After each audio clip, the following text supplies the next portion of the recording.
नमस्कार. सर्वप्रथम सर्वांना श्री स्वामी समर्थ, सद्गुरु स्वामी समर्थ.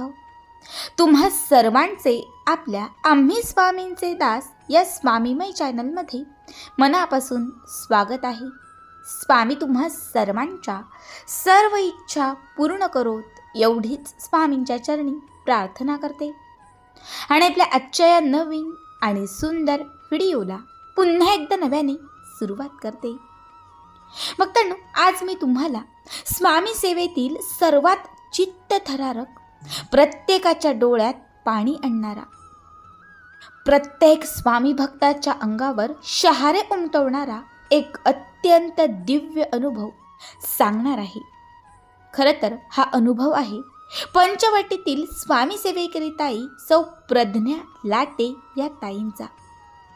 ज्यावेळी मी हा अनुभव ऐकला, खरं तर मला काय करावे सुचत नव्हते. डोळ्यात असणारे पाणी अनुभव ऐकेपर्यंत अगदी थांबतच नव्हते. प्रत्येकाच्या मनाला लागणारा हा चित्तथरारक अनुभव मी आज तुम्हाला या ताईंच्याच शब्दात सांगणार आहे. फक्त तत्पूर्वी जे कोणी स्वामी भक्त नवीन आपल्या चॅनलवरती असतील त्यांनी लगेचच आपल्या चॅनलला सबस्क्राईब करा. कारण तुम्ही आपला चॅनल सबस्क्राईब केल्यामुळे मी पुढचे जे काही व्हिडिओ बनवेन त्याचं सर्वात पहिले नोटिफिकेशन हे तुमच्यापर्यंत पोहोचेल.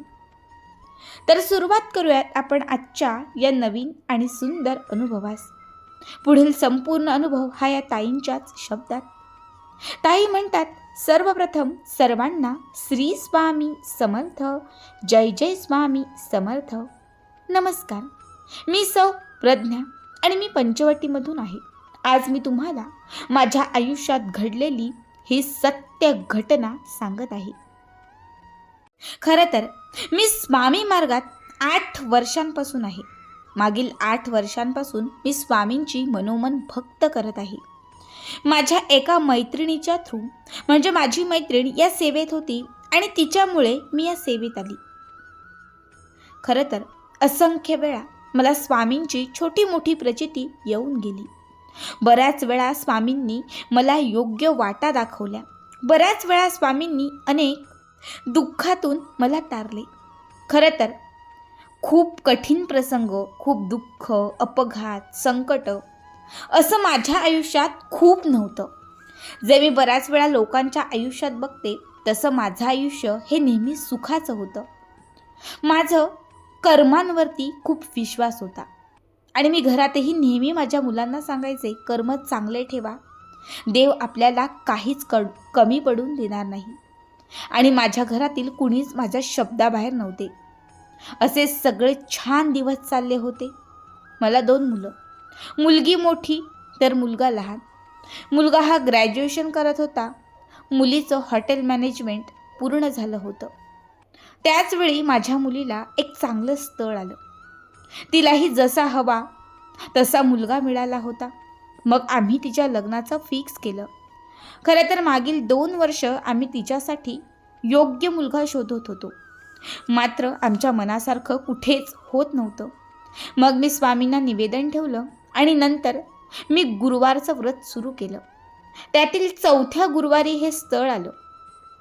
खरं तर आयुष्यात कुठलाही निर्णय घेत असताना मी सगळ्यात आधी स्वामींना विचारते. यावेळेसही स्वामींच्या समोर मी 2 चिठ्ठ्या ठेवल्या आणि त्यापैकी एका चिठ्ठीमध्ये हो आलं. मग स्वामींचाच हा निर्णय असावा म्हणून आम्ही लग्नाला होकार दिला. लग्नाची तयारी सुरू झाली. आम्हाला लग्नासाठी ज्याही तारखा भेटत होत्या, शक्यतो सगळ्या तारखा ह्या गुरुवारच्या होत्या. आणि मग आम्ही गुरुवारचीच तारीख घेतली. बरोबर त्या गुरुवारी माझ्या गुरुवारच्या व्रतातील 10वा गुरुवार होता. सगळं छान सुरू होतं. पण म्हणतात ना की सगळं छान असलं की ठीक नसतं.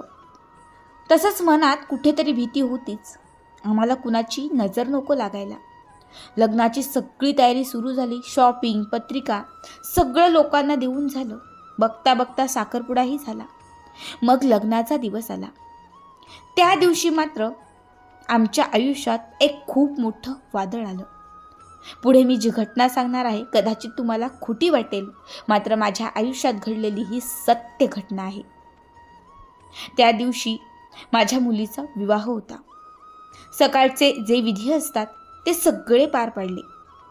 खरं तर सकाळी उठल्यापासून माझ्या मुलीला थोडं बरं वाटत नव्हतं. आम्हाला वाटलं रात्री हळदींचा कार्यक्रम झाला, थोडं जागरण झालं, त्याच्यामुळे कदाचित तिला ठीक वाटत नसेल. तिच्या छाती दुखू लागलं. आम्ही घरगुती असणारे काही उपचार केले. सुरुवातीला आम्हाला ॲसिडिटी असेल असं वाटलं. घरातले बरेच उपचार केले, मात्र काहीच फरक पडत नाही. मग अर्धा तासात तिला वेदना असह्य झाल्या. लग्नाच्या दिवशी घराबाहेर कसं पडावं किंवा डॉक्टरकडे कसं न्यावं आम्हालाही सुचत नव्हतं, कारण पाहुणे लोक घरात होते आणि आमच्याकडे लग्नाच्या दिवशी अगदी त्या 2 दिवसात नवरीला कुठेही घराबाहेर पाठवत नाहीत. आम्हालाही इतकं काही सिरियस वाटलं नाही. त्यामुळे आम्ही आमच्या बाजूच्याच म्हणजे आमच्या फॅमिली डॉक्टरांना घरी बोलावलं.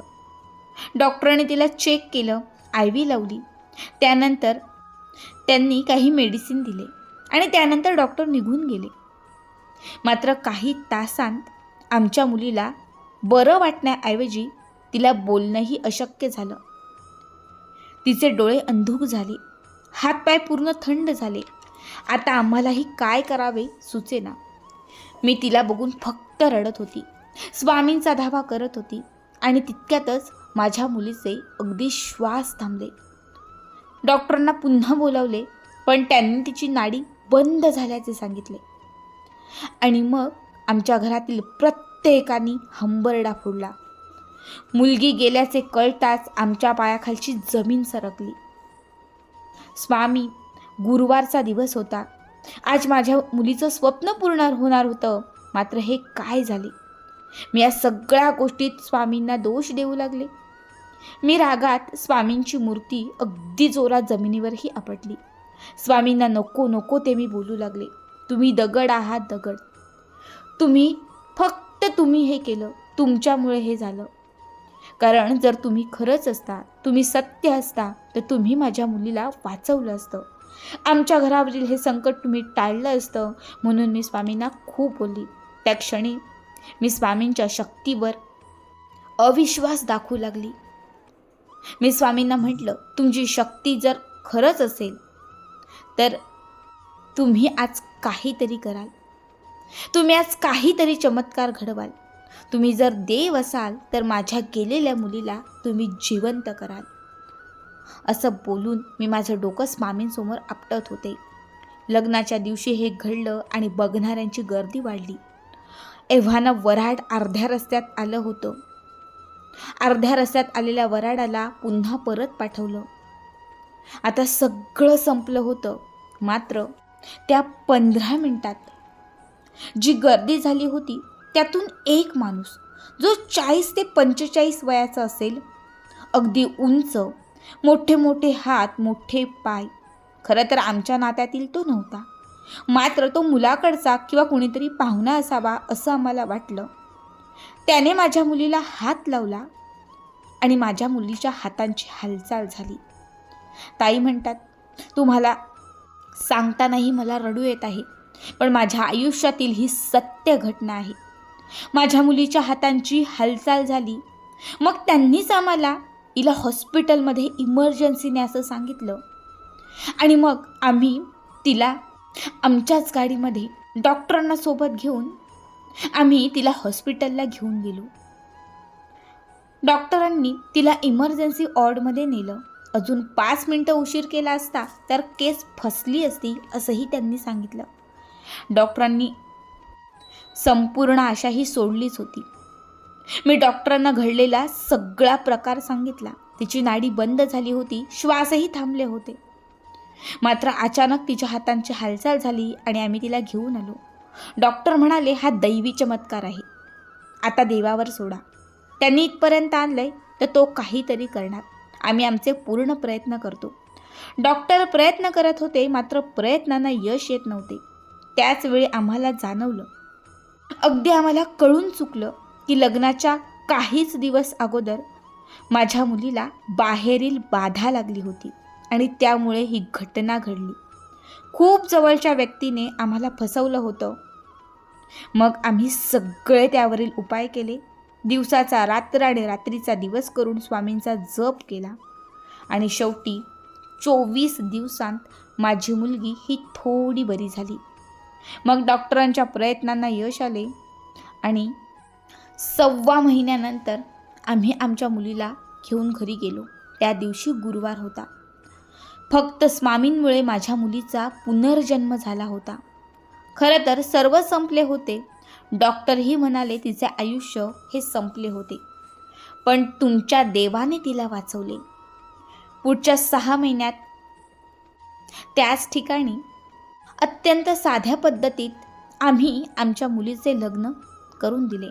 आता ती सुखात, समाधानात, आनंदात आहे आणि ती आणि तिचा नवरा देखील स्वामींची सेवा करत आहे. खरं तर तो प्रसंग खूप भयानक होता. मात्र मी स्वामींवरती अविश्वास दाखवला तो खूप चुकीचा होता. स्वामींना इतकं बोलूनही स्वामींनी मात्र आमच्यासाठी साक्षात त्या व्यक्तीचं रूप घेतलं आणि माझ्या मुलीला जीवनदान दिलं. खरं तर काही दिवसानंतर आम्ही त्या व्यक्तीचा शोध घेण्याचा खूप प्रयत्न केला. मात्र तो व्यक्ती आमच्या कुठल्याही नात्यात किंवा अगदी कशातही नव्हता.